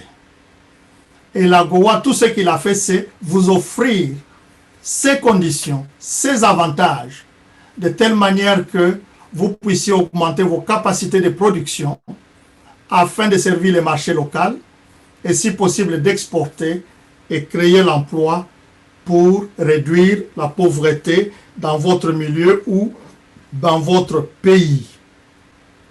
La situation de Covid est là. Elle ne se traite pas entre les secteurs privés, mais plutôt entre le gouvernement. Pendant ce temps, il y a beaucoup qui se fait dans les bureaux UP, bien climatisés ou bien chauffés, ça dépend de quel côté on est, pour qu'ils arrivent à pouvoir signer les accords qui permettent que très rapidement l'aide sur le Covid puisse vous arriver en Afrique. Pas plus tard qu'hier, le gouvernement américain a décidé qu'il va aider le Canada avec 4 millions de doses. À plus forte raison, les pays africains. Simplement, je sais qu'il y a beaucoup de WhatsApp sur ça. Beaucoup de petites vidéos balancées par-ci par-là. Que si vous prenez les vaccins, vous allez devenir un cheval. Ainsi de suite. Mais bon, si ces questions sont résolues par vos gouvernements, je crois que ça va très vite se passer. Nous allons donner... c'était qui avait la question? Je crois que nous avons fini avec... C'était Madame Mbaye ou bien quelqu'un d'autre? Je crois que la question venait de Mbaye. Je pense, oui. Passons maintenant à Maître Eric encore. Non, docteur, je pense que ma main est restée levée. Oh, ça, c'est très honnête de votre part et je peux la faire descendre. Ok, un instant, je vais donner... Nous allons aller à Katon, sera suivi de Yvette et de Bozy. Nous allons aller dans cet ordre. Katon, vous pouvez vous démuter. Ensuite, ça sera Yvette. Oui, bonjour, est-ce que vous me suivez bien? Très, très bien. D'accord. Ma question, c'est juste pour savoir, je pense que ça concerne plus la diaspora congolaise. Qu'est-ce que le gouvernement congolais met en place pour aider les Congolais qui ont déjà eu des citoyennetés à l'étranger? Parce que je sais qu'ici au Congo, on accepte juste, la citoyenneté est unique. Alors, qu'est-ce qui est mis en place? Ça, c'est la première question. La deuxième question, quels sont les moyens qu'on a mis en place pour accompagner ces diasporas quand ils reviennent au Congo? Parce que bien sûr, nous, on revient avec des entreprises qui viennent des États-Unis, du Canada, mais ici, on a une forte présence des Chinois. Donc, on se retrouve dans une compétition avec une présence chinoise. Quelles sont les dispositions qui sont mises en place pour aider les diasporas? Une très, très bonne question. Merci beaucoup. Docteur Lopez?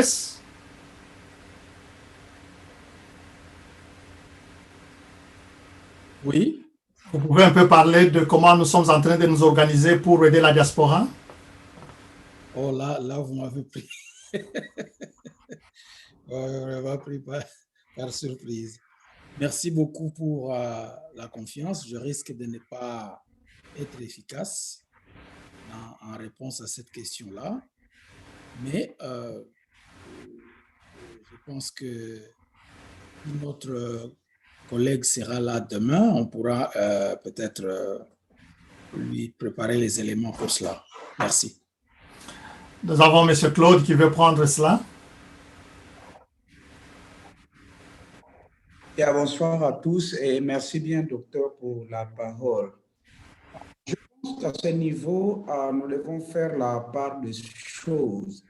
La question qui est posée, qu'est-ce que le gouvernement est en train de faire pour nous protéger? Par exemple, nous qui venions des États-Unis par rapport aux Chinois qui sont là, qui ont une certaine mentalité autre que la mentalité américaine, qui ont des financements très différents des financements de ceux qui viennent des États-Unis, qui ont un mode d'opération différent de ceux qui viennent des États-Unis. Je pense qu'à ce niveau ici, connaissant aussi nous-mêmes, sommes comme Congolais et ce que nous avons été dans le temps, jusqu'à preuve de contraire, l'argent facile, même pour certains, pas tout le monde, la chose semble changer avec le nouveau leadership. Mais jusqu'à présent, nous devons dire qu'aussi que les anciennes mentalités sont encore très visibles. C'est à nous de continuer ce que nous sommes en train de faire. Nous organiser davantage en bloc. L'union fait la force. Si nous venions en singleton, comme des gens dispersés, nous ne pouvons pas faire face aux Chinois ou au groupe de ceux qui sont là déjà avec une certaine mentalité. Parce que nous sommes en train d'apporter une autre culture, la culture américaine. Dans les affaires, nous savons que les Américains ont le know-how. Du moins, même si ce n'est pas vraiment ce que nous devons dire, mais à comparer les deux façons de faire, les Américains œuvrent plus avec moins de corruption visible compte tenu des lois qui sont là.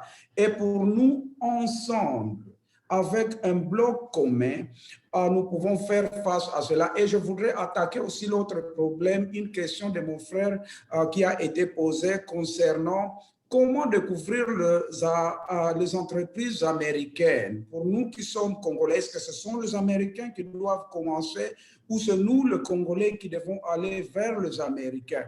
Je pense que nous devons faire le tout ensemble. Et au niveau du Congo, par exemple, il y a beaucoup qui ne connaissent pas qu'il y a une communauté américaine au niveau des affaires qui est le American Chamber of Commerce, le AmCham, qui est là. Si nous pouvons nous inscrire nombreux au AmCham, le American Chamber of Commerce, nous pouvons constituer une force et parler à nos dirigeants d'une seule voix, avec un leadership fort, avec une vision claire. Et c'est de cette manière que nous pouvons. Donc, soyons ensemble, travaillons, pas en singleton, mais en groupe. Nous faisons un peu plus d'argent quand nous sommes beaucoup d'entrepreneurs ensemble et nous pouvons changer les choses et avancer. Je pense que c'était ma préoccupation aussi. Merci beaucoup. Je venais juste de mettre un site sur le chat. Cette question qui a été posée pour savoir comment est-ce que le pays, ou spécialement pour le Congo, comment on veut de la diaspora. Laissez-moi vous rappeler qu'au mois de février, lorsque le président de la République, Félix Antoine Tshisekedi Tshilombo, a fait le discours à l'issue de consultation, il y a eu un chapitre sur la diaspora. Voici ce qu'il a présenté comme solution d'aide.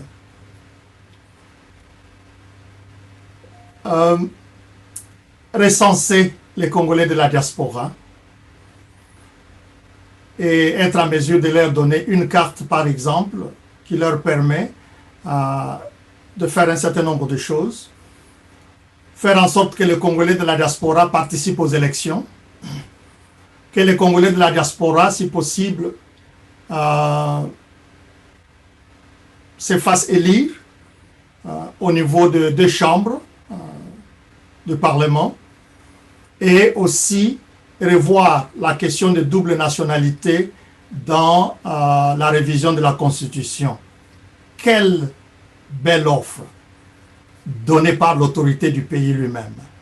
Et c'est dans ce sens-là que le site que je vous ai donné vous permet de savoir comment nous ici, nous avons déjà entrepris des démarches pour aider les Congolais de la diaspora à se mettre ensemble et à prendre avantage de l'ouverture que les chefs de l'État venaient de faire. Donc, nous avons créé le groupe que nous appelons le Forum des intellectuels congolais de l'étranger, FIS. Et si vous allez sur CSTV, avec Maître Donat qui est là, que vous voyez avec les signes de la Belgique derrière, vous allez trouver des vidéos qu'il a déjà réalisées sur ce que c'est que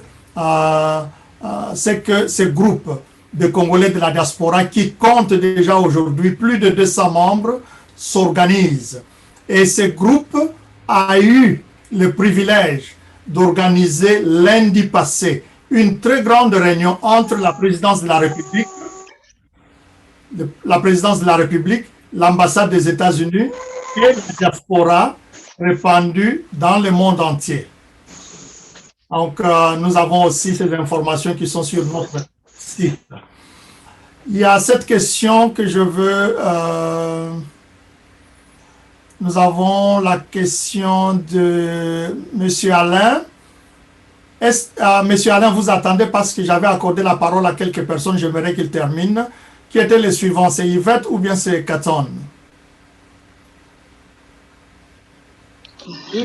Oui, bonjour à tous. Bonjour, bonsoir, ça dépend de là d'où vous êtes connectés. En tout cas, chez nous, il est 16h43, 45. Alors, j'ai une question. Ma question, c'est par rapport, en fait, je voudrais savoir si toutefois nous avons des terrains à vendre, est-il possible de vendre des terrains aux membres de l'AGOA au niveau international? Si oui, comment? Merci. Ah oui, j'ai oublié de me présenter. Je m'appelle Yvette. Je suis membre du bureau au niveau de l'AWEP Sénégal. Je suis donc chargée de la formation et adjointe chargée de l'organisation. Merci à tous. Merci beaucoup. Vous faites la fierté de Dr Jean là-bas au Sénégal. Hein? Alors maintenant, vous avez posé la question de savoir si vous avez des terrains ou si vous voulez des terrains. J'aimerais un peu cette précision. Qui a les terrains? C'est vous? Vendre des terrains, en fait. Des parcelles à partir du Sénégal. Oh, ok. Vous demandez si les membres de la GOA peuvent acheter des terrains au Sénégal. C'est ça. Ah, les terrains d'agriculture, par exemple. Exactement. Très, très bien. Là, nous pouvons dire que, bon, il y a beaucoup. Laissez-moi d'abord dire ceci. Vous pouvez bénéficier de la GOA, quelle que soit votre nationalité d'origine, mais dans un pays AGOA. Ça veut dire ceci. Si un Belge va au Sénégal, achète les terrains pour l'agriculture ou construction de maisons, il est éligible pour bénéficier de la GOA. Vice-versa. La réponse alors à cette question, madame, c'est que les participants ont compris votre marketing. Vous avez là des opportunités d'investissement au Sénégal, des terrains qui vous attendent à bon prix et la web pour vous accompagner. Nous passons à... C'était alors... Nous commençons à cheminer petit à petit vers la fin. Il ne nous reste que 15 minutes. Hein? 14, hein?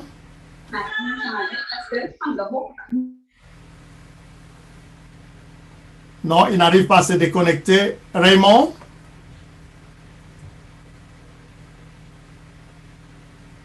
Bonsoir et bonjour. Ça dépend du lieu où vous êtes. J'ai une petite question, docteur. Merci d'abord de la formation. Ma question est de savoir si AGOA admet aussi les humanitaires. Bon, par humanitaire, ça reste à savoir les gens qui s'associent sans but lucratif. Puisque là, on parle plus d'exportation. Ils n'ont rien exporté, mais peut-être à importer aux États-Unis. Est-ce que l'AGOA peut être utile à eux? Merci. Merci beaucoup, Pasteur Raymond. Une question intéressante. Les humanitaires font partie de la société civile. Et dans la présentation de l'AGOA que nous avons donnée, avec ses besoins de soutien à la démocratie, réduction de la pauvreté, soutien dans l'enseignement, l'éducation, la santé, tout cela, ça fait partie de l'humanitaire. Donc, il y a de la place pour vous. Mais comme nous disons ici aux États-Unis, c'est cas par cas. Quand vous présentez un projet qui couvre toute une grande région, ça commence à donner un sens du besoin de vous assister. Mais quand on trouve dans les projets que ça touche à 2 ou 3 ventres seulement, on hésite un peu. Je parle en termes voilés.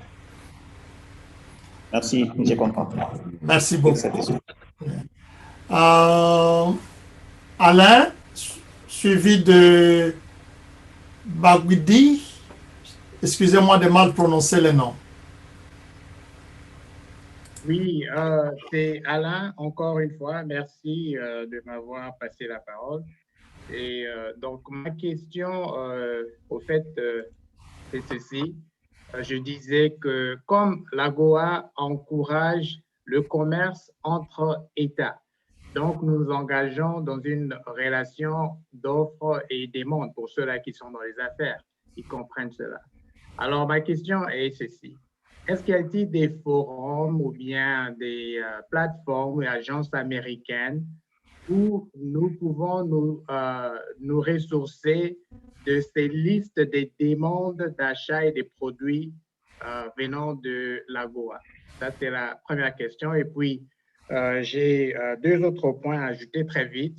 Vous avez mentionné la phase préliminaire dont il y a peut-être besoin du training pour ceux qui sont au Congo, peut-être en matière de langue, la langue anglaise, et puis la culture aussi américaine pour comprendre le marché américain, et aussi, au fait, la gestion d'entreprise, le process development et toutes ces histoires-là.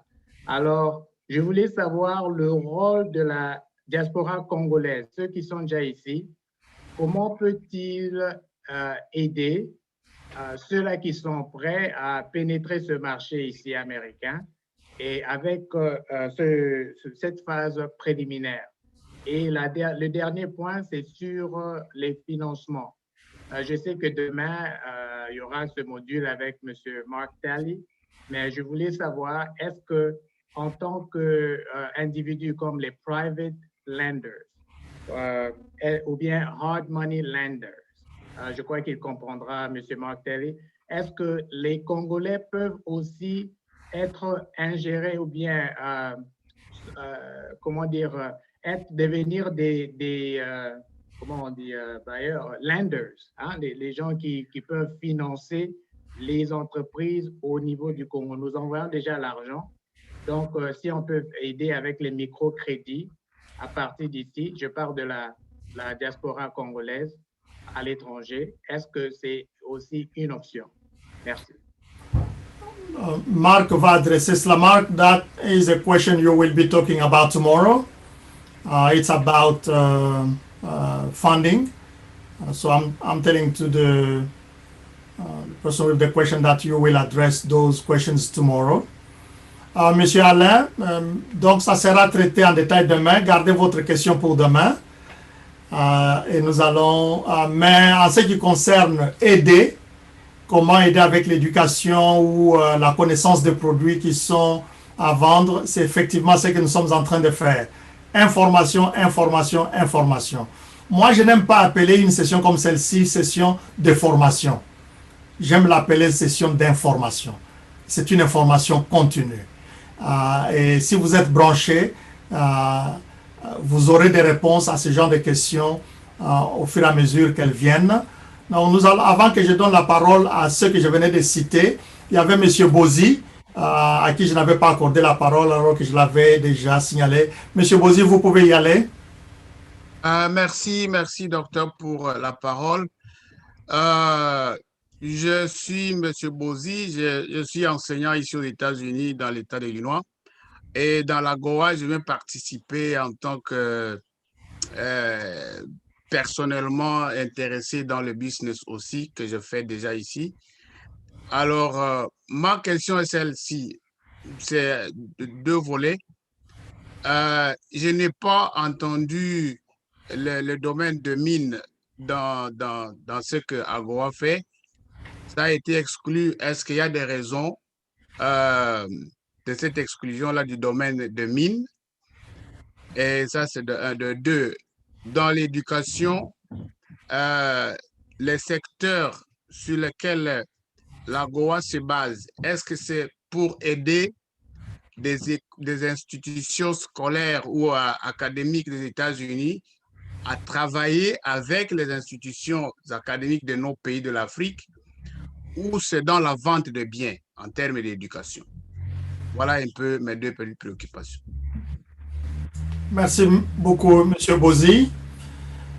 En ce qui concerne les mines, c'est un régime spécial.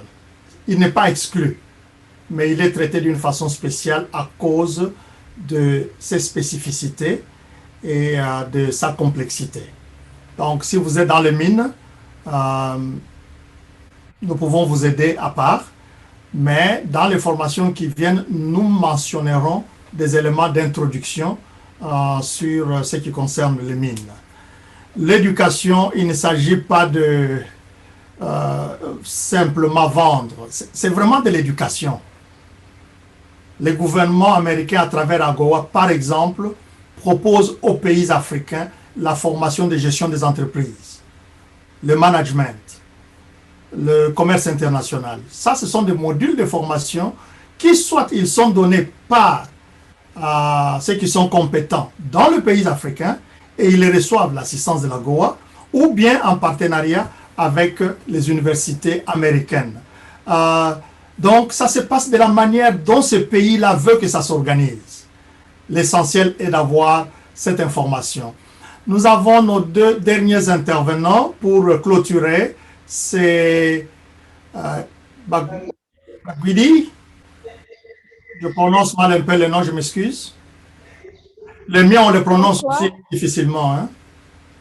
Bonsoir, merci pour votre brillante présentation.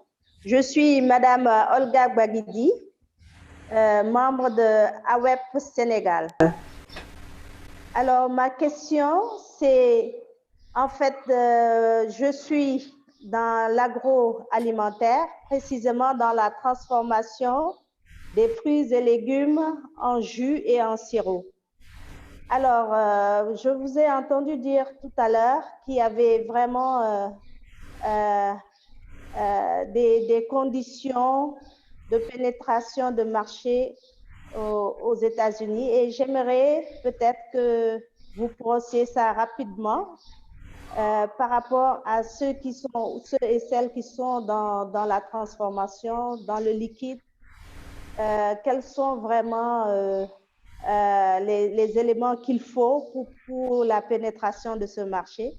Auquel cas, s'il y a des alternatives, si c'est vraiment très complexe, est-ce qu'on peut aller dans le granulat, c'est-à-dire avoir nos produits sous forme de poudre de bissap, poudre de pain de singe, etc., prêt à la consommation juste en ayant une solution avec l'ajout de l'eau. Merci. Merci beaucoup, Madame. Nous aborderons en détail ce point demain et dans les sessions qui viennent. Effectivement, il y a une grande assistance dans l'agro-industriel. Une fois que le pays ou le secteur privé dans ces pays-là sollicite vous apprendrez davantage sur tout le processus de la production jusqu'à l'exportation.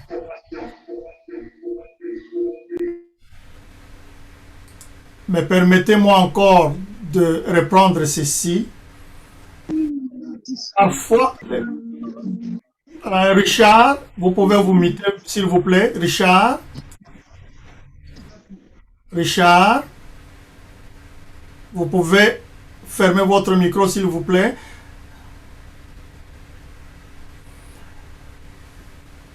Si, par exemple, le produit agroalimentaire que vous avez est d'une grande consommation dans votre pays ou dans les pays voisins, c'est par là que l'AGOA avait commencé. Monsieur Richard,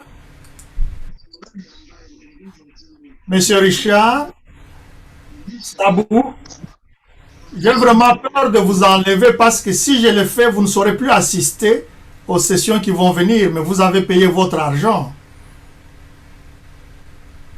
Monsieur Richard, pouvez-vous vous muter, s'il vous plaît? Richard Sabou, fermez votre micro, s'il vous plaît. Bien, donc c'est par là que vous pouvez commencer, madame. Et quand il y a la possibilité maintenant d'exporter aux États-Unis, et aussi une formation additionnelle vous est donnée, ou les informations additionnelles vous sont données, parce que quand vous allez déjà entreprendre l'exportation, surtout si ce sont de grandes quantités, vous savez quoi, dans votre pays, aux frontières, il y a des institutions, il y a des maisons de contrôle. Et c'est là où une question était posée longtemps avant, qui demande de savoir comment les services de contrôle aux frontières des laboratoires sont formés ou informés de l'AGOA. Une fois que ces services connaissent cela, elles peuvent vous aider. Mais, retenez cette information comme garantie. L'USAID et l'ambassade des États-Unis, c'est votre première porte pour solliciter l'aide ou l'information dans l'AGOA parce que c'est gratuit. Si eux ne vous donnent pas cette aide, venez me payer un peu d'argent. Nous allons vous aider à avoir davantage les informations. Merci beaucoup. Je pense que j'ai répondu à cette question. Nous allons donc passer au dernier intervenant. Maître Patrick, vous avez 1 minute et nous clôturons à temps. Merci beaucoup, docteur. C'est Maître Eric. Maître Eric, excuse. Oui, je voudrais revenir sur une question qui avait été posée avant ici, en rapport avec les questions de la métrologie et de la normalisation. Nous savons que la société américaine est une société fortement normalisée par rapport aux standards qui existent suivant différents produits. Et une autre réalité, c'est que aussi en RDC, bien que nous avons l'OCC qui est là, mais qui n'est pas outillé par rapport à la vérification des normes de préparation de certains produits, ainsi de suite. Vous avez parlé des 8000 produits. Un des grands défis pour la RDC, c'est aussi ça, c'est conformer aux normes. Je ne sais pas si à l'heure actuelle, il y a une collaboration en termes de normes de métrologie avec les États-Unis, mais c'est là un grand défi. Donc, comment faire face à cela, parce que c'est une réalité grave pour la RDC qui peine à s'organiser dans ce domaine-là de la normalisation. Voilà. Merci beaucoup, Maître Eric. Tout vient de l'information comme nous la donnons maintenant. Enfin, vient la réalisation que les services existent ou n'existent pas et on va les chercher. Et c'est pour cela que nous, en tant qu'experts en commerce international, mais spécialement pour l'AGOA, nous travaillons avec la société civile, avec le secteur privé, mais aussi avec les gouvernements. Nous avons l'ambassade, bien qu'elle est à titre personnel, l'ambassade du Congo aux États-Unis qui est là représentée par Madame Zélie. Nous avons commencé à travailler ensemble pour mettre en place toutes ces choses-là. Et je suis contente qu'elle écoute la question qui est posée. Et moi aussi, je suis là. Nous allons utiliser tous les canaux pour que le Congo qui vient de retourner ne tarde pas à harmoniser un certain nombre de choses, parce que le Congo a beaucoup de potentialités. Voilà, chers participants, merci beaucoup pour la discipline qui a été observée et pour des questions très très pertinentes. Demain, nous allons nous retrouver à la même heure, c'est-à-dire 11 h, heure de l'Est des États-Unis, 16 h, heure de Paris ou de Kinshasa, et je crois que pour le Sénégal, c'est 15 h. N'est-ce pas ça, monsieur Dr Jean-Marc?